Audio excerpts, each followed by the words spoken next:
Xuân đã đến bên thêm hoa nở, Tết đã về trên khắp nhân gian.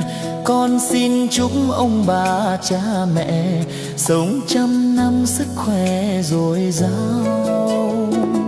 Xuân xin chúc muôn điều tươi đẹp, cây tình yêu ra trái nở hoa.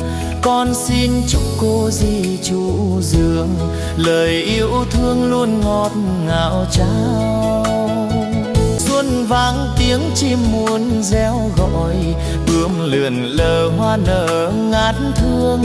Xuân xin chúc bạn bè anh chị và các em xinh đẹp rạng ngời. Xuân xin chúc anh nào chưa vợ, cô gái nào chưa có người yêu, trong năm mới duyên tình bất ngờ, vài hôm sau đã đòi cưới